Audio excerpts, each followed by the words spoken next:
नया गाना ले ले अय्या वेब से हुआ रिलीज। प्रीति तिवारी का दिखा देसी लुक।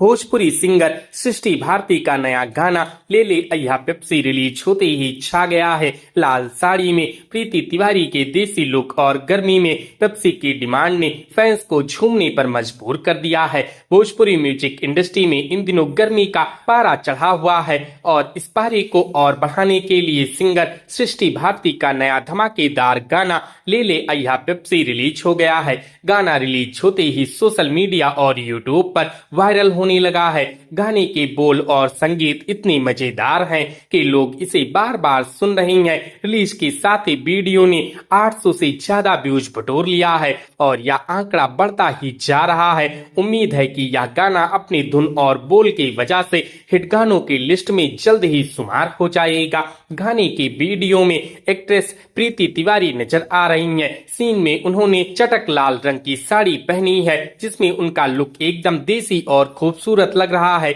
गाने में प्रीति अपनी ऑन स्क्रीन पति से प्यार भरी डिमांड करती दिख रही हैं। वह कहती हैं कि गर्मी बहुत ज्यादा है, इसलिए आते समय उनके लिए ठंडी ठंडी पेप्सी जरूर लेते आना। दोनों की केमिस्ट्री दर्शकों को खूब पसंद आ रही है। डायरेक्टर पंकज सोनी ने गाने के वीडियो को बहुत ही मजेदार तरीके से शूट किया है। पूरे गाने में गांव के खूबसूरत नजारे और माहौल को दिखाया गया है जो गाने को एकदम परफेक्ट बना रहा है। वहीं गाने का कोरियोग्राफी रौनक शाह ने किया है जिसकी वजह से डांस स्टेप भी काफी वायरल हो रहा है। गाने के बोल मनीष ने लिखे हैं और मधुर संगीत रोशन सिंह ने सजाया है। तो दोस्तों, क्या आपने इस नए गाने को सुना है? हमें कमेंट करके जरूर बताएं। वीडियो अच्छी लगी हो तो वीडियो को लाइक करें, शेयर करें और इसी प्रकार की वीडियोस के लिए हमारे इस चैनल को सब्सक्राइब करें। हमारी इस वीडियो को देखने के लिए आपका धन्यवाद।